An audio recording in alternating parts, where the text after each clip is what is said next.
जय गुरु जी। शुक्राना गुरु जी। सारी संगत को जय गुरु जी। ओम नमः शिवाय।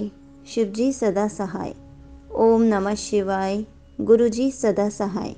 शिव पुराण श्री रुद्र संहिता तृतीय खंड का 11वां अध्याय।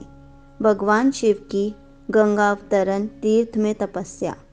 ब्रह्मा जी बोले, नारद, गिरिराज हिमालय की पुत्री पार्वती जो साक्षात जगदम्बा का अवतार थी, जब 8 वर्ष की हो गई तब भगवान शिव को उनके जन्म का समाचार मिला। तब उस अद्भुत बालिका को हृदय में रखकर वे बहुत प्रसन्न हुए। तब उन्होंने अपने मन को एकाग्र कर तपस्या करने के विषय में सोचा।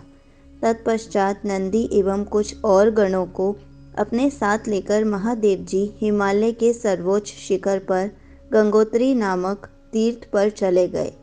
इसी स्थान पर पतित पावनी गंगा ब्रह्मलोक से गिर रही है। भगवान शिव ने उसी स्थान को तपस्या करने के लिए चुना। शिव जी अपने मन को एकाग्रचित कर आत्मभूत ज्ञानमयी नित्य ज्योतिर्मयी चिदानंद स्वरूप परम ब्रह्म परमात्मा का चिंतन करने लगे। अपने स्वामी को ध्यान में मग्न पाकर नंदी एवं अन्य शिवगण भी समाधि लगाकर बैठ गए। कुछ गण शिवजी की सेवा करते तथा कुछ उस स्थान की सुरक्षा हेतु कार्य करते।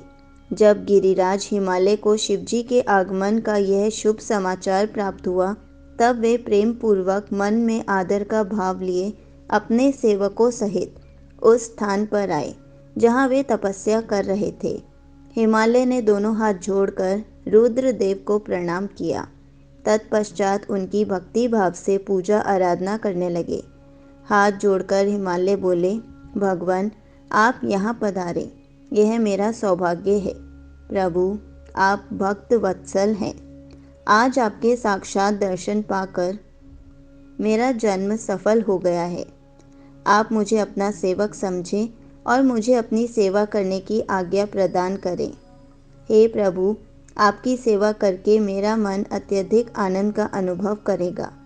गिरिराज हिमालय के वचन सुनकर महादेव जी ने अपनी आंखें खोली और उनके सेवकों को खड़े देखा। उन्हें देखकर महादेव जी मुस्कुराते हुए बोले, हे गिरिराज, मैं तुम्हारे शिखर पर एकांत में तपस्या करने के लिए आया हूँ। हिमालय, तुम तपस्या के धाम हो। देवताओं, मुनियों और राक्षसों को भी तुम आश्रय प्रदान करते हो। गंगा, जो कि सबके पापों को धो देती है, तुम्हारे ऊपर से होकर ही निकलती है, इसलिए तुम सदा के लिए पवित्र हो गए हो।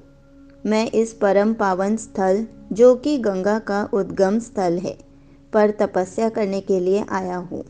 मैं यह चाहता हूँ कि मेरी तपस्या बिना किसी विघ्न बाधा के पूरी हो जाए, इसलिए तुम ऐसी व्यवस्था करो कि कोई भी मेरे निकट ना आ सके। अब तुम अपने घर जाओ और इसका उचित प्रबंध करो। ऐसा कहकर भगवान शिव चुप हो गए। तब हिमालय बोले, हे परमेश्वर, आप मेरे निवास के क्षेत्र में पधारे। यह मेरे लिए बड़े सौभाग्य की बात है। मैं आपका स्वागत करता हूँ। भगवान, अनेकों मनुष्य आपकी अनन्य भाव से तपस्या और प्रार्थना करने पर भी आपके दर्शनों के लिए तरसते हैं। ऐसे महादेव ने मुझ दीन को अपने अमृत दर्शनों से कृतार्थ किया है। भगवान, आप यहाँ पर तपस्या के लिए पधारे हैं, इससे मैं बहुत प्रसन्न हूँ। आज मैं स्वयं को देवराज इंद्र से भी अधिक भाग्यशाली मानता हूँ। आप यहाँ बिना किसी विघ्न बाधा के एकाग्रचित हो तपस्या कर सकते हैं। यहाँ आपको किसी भी तरह की कोई परेशानी नहीं होगी, ऐसा मैं आपको विश्वास दिलाता हूँ। ऐसा कहकर गिरिराज हिमालय अपने घर लौट गए। घर पहुंचकर उन्होंने अपनी पत्नी मैना को शिवजी से हुई सारी बातों का वृत्तांत कह सुनाया।